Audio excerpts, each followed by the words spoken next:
بسم اللہ الرحمن الرحیم۔ داستان ایمان فروشوں کی۔ نصف شب کے بعد سلطان صلاح الدین ایوبی اس خوشنما خیمے میں داخل ہوا جو ناجی نے اس کے لیے نصب کیا تھا۔ اندر اس نے قالین بچھائے تھے، پلنگ پر چیتے کی کھال کی مانند پلنگ پوش تھا۔ فانوس جو رکھوایا تھا اس کی ہلکی نیلی روشنی صحرا کی شفاف چاندنی کی مانند تھی، اور اندر کی فضا عطر بیز تھی۔ خیمے کے اندر ریشمی پردے آویزاں تھے۔ ناجی صلاح الدین ایوبی کے ساتھ خیمے میں گیا اور پوچھا، اسے ذرا سی دیر کے لیے بھیج دوں؟ میں وعدہ خلافی سے بہت ڈرتا ہوں۔ سلطان بولا، بھیج دو۔ سلطان کی یہ بات سن کر ناجی ہرن کی طرح چھلانگیں لگاتا ہوا خیمے سے نکل گیا۔ تھوڑا ہی وقت گزرا تھا کہ سلطان صلاح الدین ایوبی کے محافظوں نے ایک رقاصہ کو اس کے خیمے کی طرف آتے دیکھا۔ خیمے کے باہر ہر طرف مشعلیں روشن تھیں۔ روشنی کا یہ انتظام علی بن سفیان نے کرایا تھا تاکہ رات کے وقت محافظ گرد و پیش کو اچھی طرح سے دیکھیں۔ رقاصہ قریب آئی تو ان محافظوں نے اسے پہچان لیا۔ انہوں نے اسے رقص میں دیکھا تھا۔ یہ وہی لڑکی تھی جو ٹوکرے میں سے نکلی تھی، اور وہ زکوئی تھی۔ وہ رقص کے لباس میں تھی۔ یہ لباس توبہ شکن تھا، اس میں وہ عریاں تھی۔ محافظ کمانڈر نے اسے روک لیا۔ زکوئی نے اسے بتایا کہ اسے امیر مصر سلطان صلاح الدین ایوبی نے بلایا ہے۔ کمانڈر نے اسے بتایا کہ صلاح الدین ایوبی ان امیروں میں سے نہیں جو فاحشہ لڑکیوں کے ساتھ راتیں گزارتے ہیں۔ زکوئی بولی، آپ ان سے پوچھ لیں، میں بن بلائے آنے کی جرت نہیں کر سکتی۔ ان کا بلاوا تمہیں کس سے ملا؟ کمانڈر نے پوچھا۔ زکوئی بولی، سالار ناجی نے کہا ہے کہ تمہیں امیر مصر بلاتے ہیں۔ آپ کہتے ہیں تو میں واپس چلی جاتی ہوں۔ امیر نے جو جواب طلبی کی تو خود بھگت لیجئے گا۔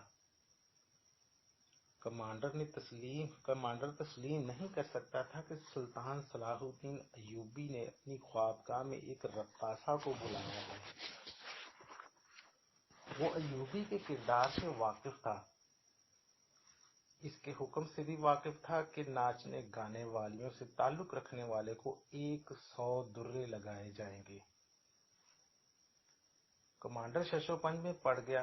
سوچ سوچ کر اس نے جرت کی اور سلطان صلاح الدین ایوبی کے خیمے میں چلا گیا۔ ایوبی اندر ٹہل رہا تھا۔ کمانڈر نے ڈرتے ڈرتے کہا کہ حضور والا، باہر ایک رقاصہ کھڑی ہے، کہتی ہے کہ حضور نے اسے بلایا ہے۔ صلاح الدین ایوبی نے کہا، اسے اندر بھیج دو۔ کمانڈر باہر نکلا اور زکوئی کو اندر بھیج دیا۔ محافظوں کی توقع تھی کہ ان کا امیر اس لڑکی کو باہر نکال دے گا۔ وہ سب اس کی گرج دار آواز سننے کے لیے تیار ہو گئے تھے، مگر ایسی کوئی آواز سنائی ہی نہ دی۔ رات گزرتی جا رہی تھی، اندر سے دھیمی دھیمی باتوں کی آوازیں سنائی دینے لگیں۔ محافظوں کے دستے کا کمانڈر بے قراری کے عالم میں ادھر ادھر ٹہلنے لگا۔ ایک محافظ نے اسے کہا، کیا یہ حکم صرف ہمارے لیے ہے کہ فاحشہ کے ساتھ تعلق رکھنا جرم ہے؟ کمانڈر بولا، ہاں، حکم صرف ماتحتوں کے لیے اور قانون صرف رعایا کے لیے ہوتے ہیں۔ امیر مصر کو درے نہیں لگائے جا سکتے، بادشاہوں کا کوئی کردار نہیں ہوتا۔ کمانڈر نے جل کر کہا، صلاح الدین ایوبی شراب پیتا ہوگا، ہم پر جھوٹی پارسائی کا روب جماتا ہے۔ دوسرے کمانڈر نے کہا، ان کی نگاہوں میں سلطان صلاح الدین ایوبی کا جو بت تھا وہ ٹوٹ گیا۔ اس بت میں سے ایک عربی شہزادہ نکلا جو عیاش اور بدکار تھا۔ پارسائی کے پردے میں گناہ کا مرتکب ہو رہا تھا۔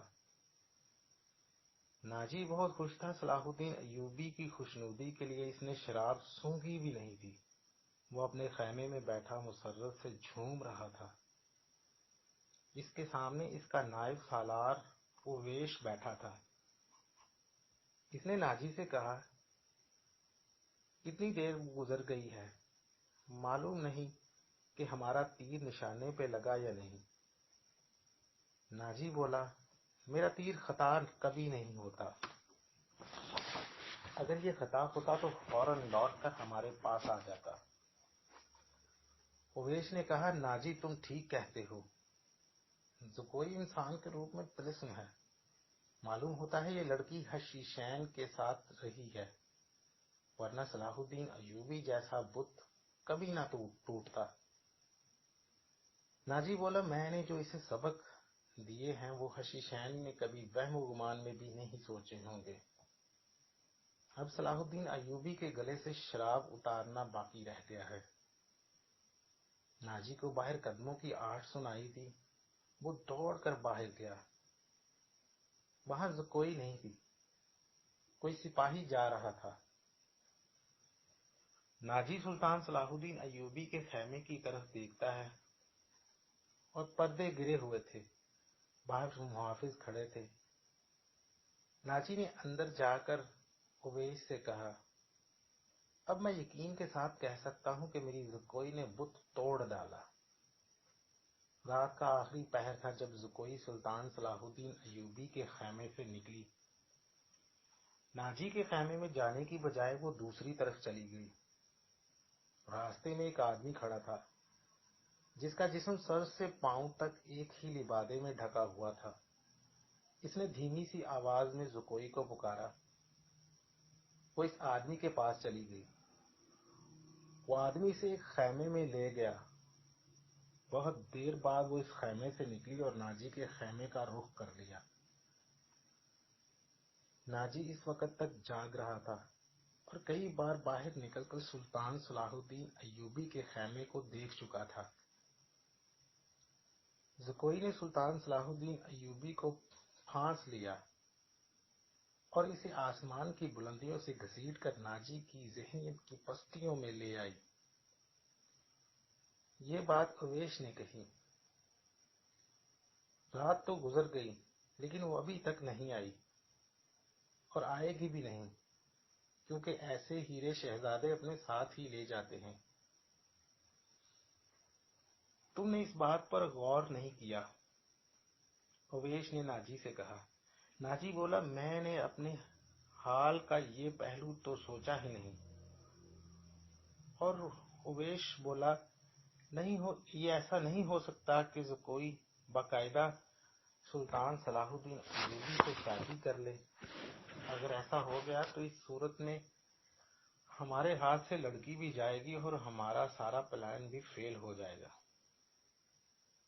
ناجی بولا، وہ ہے تو ہوشیار مگر رقاصہ کا کیا بھروسہ، وہ رقاصہ کی بیٹی ہے اور تجربہ کار پیشہ ور۔ ناجی گہری سوچ میں کھویا ہوا تھا کہ زکوئی اس کے خیمے میں داخل ہوئی۔ ہنس کر کہا، اپنے امیر کے جسم کے وزن کے برابر سونا لاؤ۔ آپ نے یہی نام مقرر کیا تھا نا میرا؟